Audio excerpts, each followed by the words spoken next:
Welcome to the Lakefront News. I'm Santiago Reyes. Have you ever been locked out of your dorm room? Reporter Karina Martinez has more. Living on campus has its perks. However, getting locked out of your dorm room is one thing you don't want to do. Interim Director of Residence Life, Grace Sinyard, tells us why. So when you're locked out of your room, an RA is sent to go and lock the door for you. So we charge a $25 lockout fee. Residence Life, however, still manages to make paying the lockout fee a perk. That $25 goes to programming for residents. So yes, the funds go to us, but in return we use that funds to host more activities for the residents. OLU student Love Rodriguez tells us how she prevents lockout fees. I had to call my roommate, and she was at the mall. So I was over here like feeling really bad. I was like, I'll give you gas money, I'll give you all that. But she, I just had to wait about 20 minutes, and she was able to pull it through. Residents who share rooms are fortunate enough to have someone open the door for them. However, those who have a single room, good luck. In addition, that kind of helps residents learn more responsibility because you're always supposed to be carrying your keys and your ID with you at all times. To pay the fee, you can go to the Residence Life located in Pacelli Hall or pay online at marketplace.olusa.edu. Get those resumes ready and reviewed. The Center for Career and Testing is hosting their career fair. Reporter Serapio Marquez gives us more information on this fair. It's that time of year. The Center for Career Development and Testing are hosting their annual career fair on October 16 during Community Hour in PWSR and Blue Room. Career Advisor Lucero Villarreal tells us more about the career fair. The Job and Internship Fair is coming up on October 16th, and it's gonna be an all majors fair. We're gonna have over 30 employers. Students needing assistance before attending the career fair should make an appointment with the career advisor to help review or create a resume. An appointment, you have to do that through Handshake. Handshake will be accessible through olusa.joinhandshake.com. Career Services recommends all students dress in business attire. Any students needing assistance with clothing should stop by Career Services. Career Closet that our students are invited to come and check out items from. We have men's clothing, women's clothing, shoes, etc. OLU senior Maricela Camargo tells us how she feels about the career fair. I'm looking forward to going to the job fair and meeting potential employers. Students are encouraged to stop by Career Services to have their resume reviewed before stopping by for the OLU job fair. Career Advisor Lucero Villarreal advises all students to attend the job fair. The Center for Career and Testing understands students are busy and welcomes everyone dressed in business and casual attire alike. If nothing works out there, still come by. It's a great opportunity to meet employers. This has been Serapio Marquez reporting for Lakefront News. In honor of National Coffee with a Cop Day, Our Lady of the Lake hosted an event with the Univer City Police Department. Reporter Lauren De Leon has gathered some details behind this event.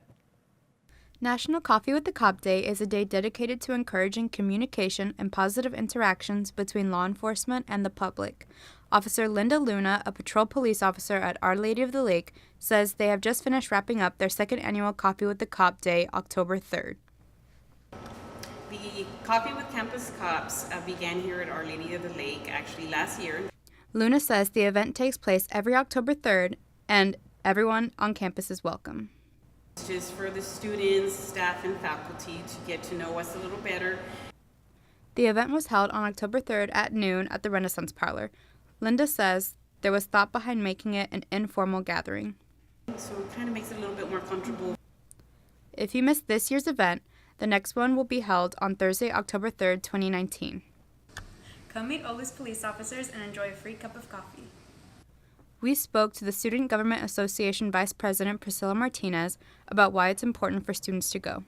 It's because not everybody knows the cops, and whenever they have a problem with their car, they hesitate to call them because they don't really know if they're going to be mean, they're going to be rude, or things like that because they're cops, but it's really different.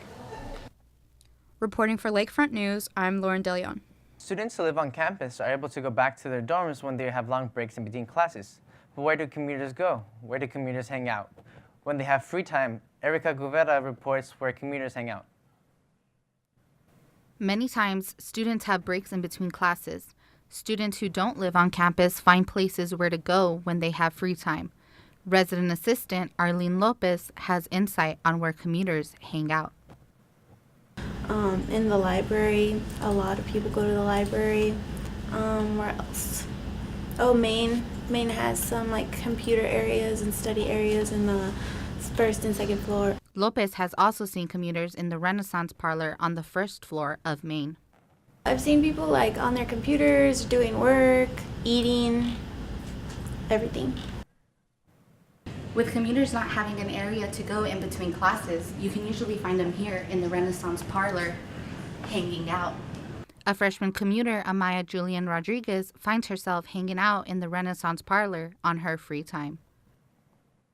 The most place that I do go is right here in the Renaissance Parlor. That's where I hang out usually. That's where everyone can find me.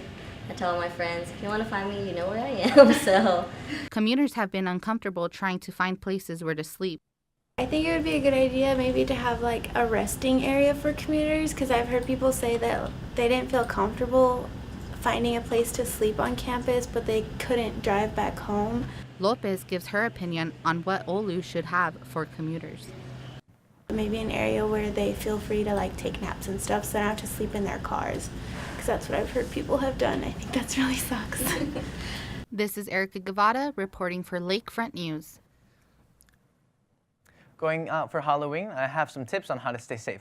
Halloween is around the corner, and there will be lots of kids on the road. Our Lady of the Lake student Brian Garvan tells what she does to stay safe while out on Halloween. To look both ways before crossing, especially if you can hear a car or if you're in like a busy neighborhood. According to the National Safety Council, children are more than twice as likely to be hit on Halloween. Sergeant Robert Munoz of the Our Lady of the Lake Police Department says it is important to make sure you are seen, especially by vehicles. A good flashlight, just kind of keep going back and forth, kind of a wand type of way.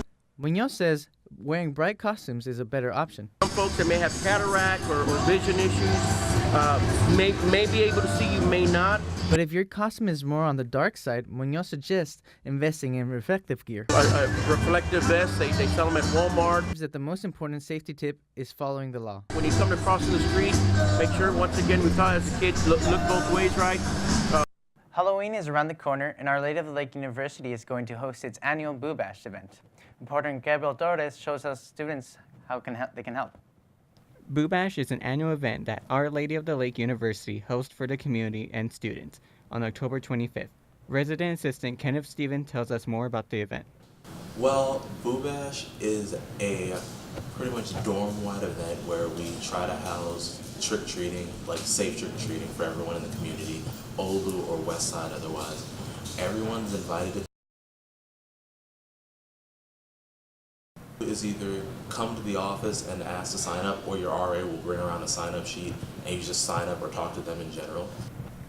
Students in Flores, Aries, and Centennial can register to be a candy stop and give candy to children in the community.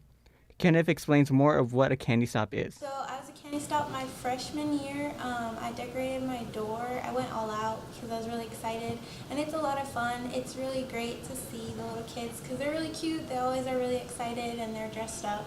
Candy donations are appreciated, and Kenneth says why. If we're lucky enough, when we get stuff from the candy boxes we place around the campus, we can have a small amount of candy to help fuel the idea, well, not fuel the idea, to help fuel the candy stops. If you want to donate candy for Boo Bash, you can find these decorated boxes located across campus. You can put your candy in here. If you're a commuter, Kenneth also says how you can help with the event. I had a friend that already is living in a dorm. They could be a candy stop there, or they could probably join Lake Oween, which is on the other side of Boo Bash. This has been Gabriel Torres reporting for Lakefront News. Have you ever wanted to know a little bit more about the history of our school? Reporter Daniel Balmer has more. The Sisters of Divine Providence were founded in France by Father Martin Moy. Sister Gloria Ann Fielder tells us a little bit about the history. When our sisters came over here from France, two sisters, Mother St. Andrew and Sister Alphonse. Our Lady of Lourdes is on the main chapel, also located on some of the stained glass windows in the chapel and on top of the main building.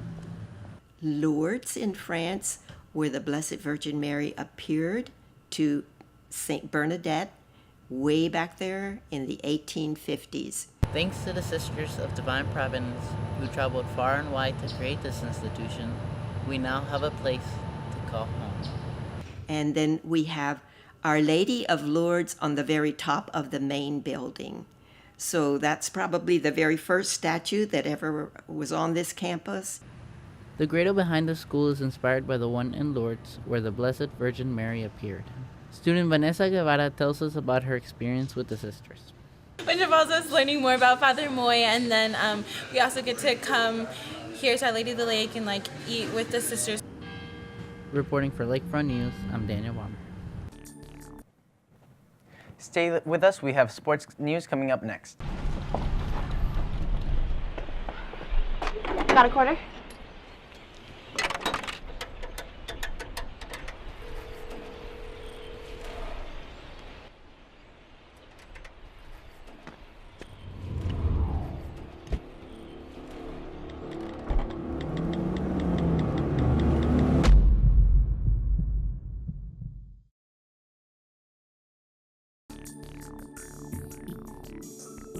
Our Lady of the Lake University men's golf team hoped to capture the Intercollegiate Invite title.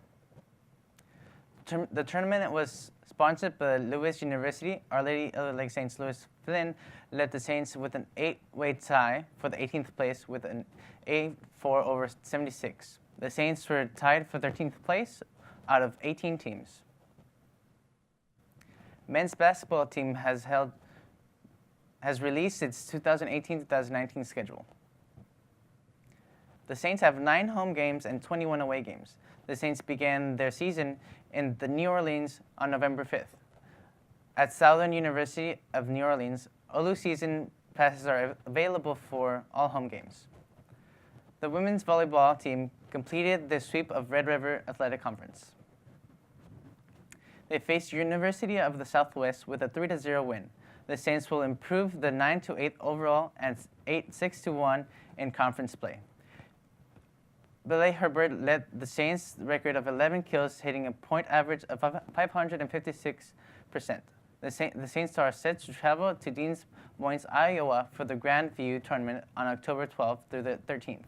The Saints will take on Mid-American Nazarene University. The women's soccer team defeated Texas A&M University 1-0 to remain undefeated in the Red River Conference. The Saints will improve their 8-0 and 5-0 in the conference. Dawson brilliantly took 5 shots on goal.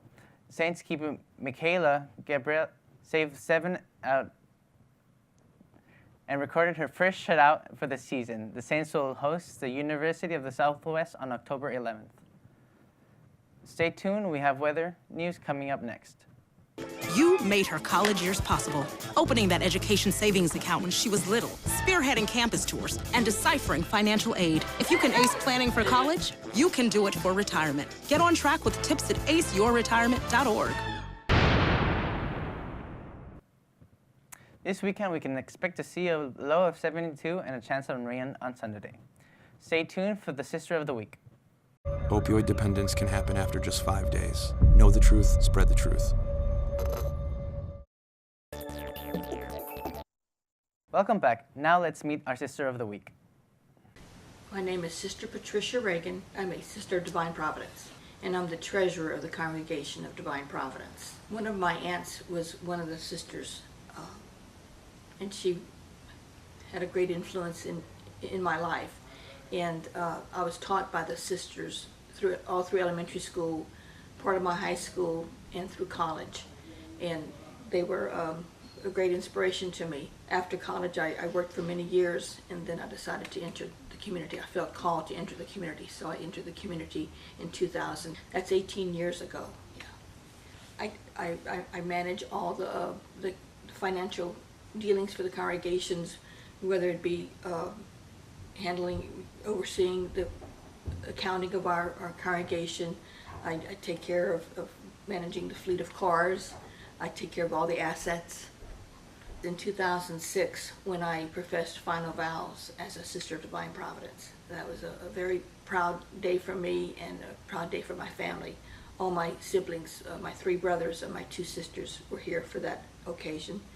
And the second proud moment was when I earned my MBA from OLL I had been asked to prepare to be treasurer, and it was suggested I pursue an MBA. And so it took me 6 years to finish the degree, but in 2014 I earned an MBA. I like to read a variety of books, mysteries and novels and true crime, and I like to play on the computer, study hard, know that the sisters support you and we pray for you, but know that in the end earning a degree will be very helpful for their future. Thank you for joining us for the Lakefront News. I'm Santiago Rodriguez.